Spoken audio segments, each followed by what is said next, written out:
Every year, the number of people who've been driven from their homes by violence, drought, or disease seems to increase, and new figures show that number has doubled in the last decade.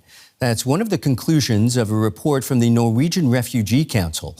It analyzes yearly the most neglected displacement crises in the world. In 2024, 8 of the 10 worst hit countries were in Africa, and topping that grim list is Cameroon. Ethiopia's troubles are well known. Ranked third worst is Mozambique, which appears on the list for the first time. After that come Burkina Faso, Mali, and Uganda. DR Congo is 8th and Somalia 10th. One of the factors making life unbearable for displaced people is that nobody seems to care. Take Mozambique. It's caught in a relentless storm of armed conflict and climate disaster, with more than 1.4 million people forced from their homes and nearly 5 million people facing critical hunger. Yet, at the same time, international aid is collapsing. Mozambique's problems are largely invisible in mainstream media, and political will to tackle them is non-existent in the country, says the Norwegian Refugee Council. Worst affected is the oil and gas-rich region of Cabo Delgado, where there's been an Islamist insurgency since 2017. More than 6,000 people have been killed since then. 2,500 of those were civilians. I'm pleased to welcome Jan Egeland, Secretary General of the Norwegian Refugee Council. Mr. Egeland recently returned from a week-long visit to Mozambique. Jan Egeland, first, why is Mozambique on your list of the world's most neglected crises? Because it's a place that is stricken by war, a conflict where the Islamic State of Mozambique is attacking civilians. It's fully exposed to all of the natural disasters you can think of, 3 hurricanes in the beginning of the year, and on top of that, a hunger crisis. But at the same time, it's neglected. There is very little media attention. Deutsche Welle is a positive exception. There is very little funding per person in need, and there are too few diplomatic and political initiatives to end this protracted, horrific, forgotten emergency. Again, you've been there. What was your takeaway? Tell us more of what you saw on the ground.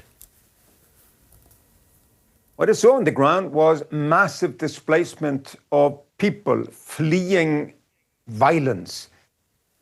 And at the same time, a retreat of humanitarian operations, because this is a place that was funded 60% by one donor only, the United States of America.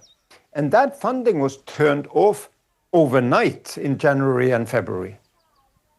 And Europe has not at all filled the gap. So there is a retreat by humanity, by international solidarity with these people, at the same time as the multinational companies are extracting gas, minerals, oil with phenomenal profit margins. It's injustice beyond belief. I wonder whether you can weigh in on this. Why hasn't Mozambique, despite the avalanche of misfortune it's facing, received neither the attention of the world's media nor of its political leaders? Well, it's a mystery, really. We provided this survey now on the most neglected emergencies on Earth. 8 of the 10 that were most neglected in terms of funding per person in need, media attention, and diplomatic and political and developmental efforts to solve the crisis.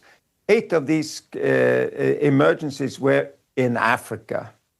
Mozambique, Ethiopia, Cameroon being perhaps the most neglected of all, several of the countries in the Sahelian region. These are places that are protracted crises, and therefore I think they're falling off our radar.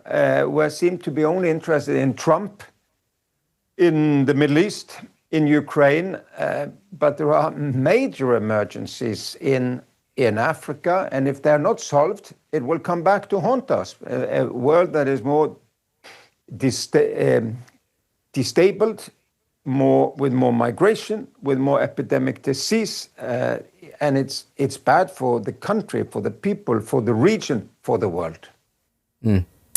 As you alluded to earlier, the UN and many other humanitarian agencies have been affected by Washington's cuts in aid money under the Trump administration.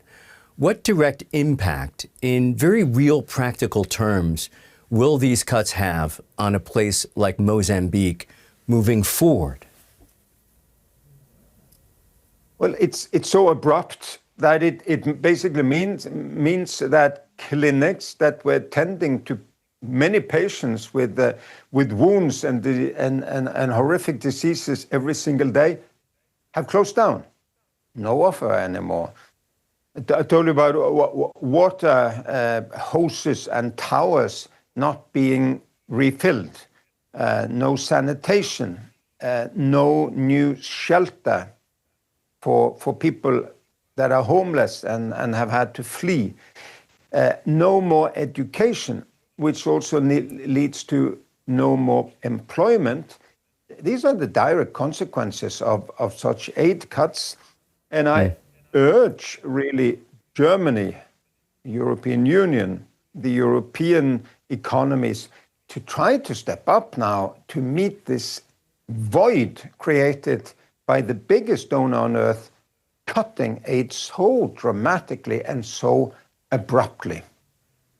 Sir, you're painting a rather dire portrait. Is there hope anywhere? There is a lot of hope. Wherever I travel, including to Mozambique, I saw wonderful work done by the Norwegian Refugee Council. We provide aid to 9 million people this year. 9 million. And much of this aid is providing great hope for the families.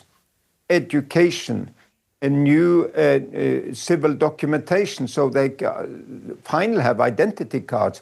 They can apply for work. We provide livelihoods. We provide durable solutions, and we help people home.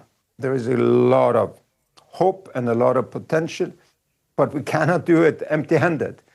So I urge really decision makers and parliamentarians, don't do only armaments in this age of insecurity. In Europe, there is an arms race now. Everybody wants to have the militaries increase dramatically.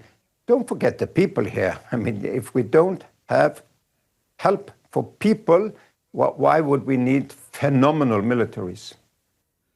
Well, we hear you loud and clear. Jan Egeland, many, many thanks. Thank you.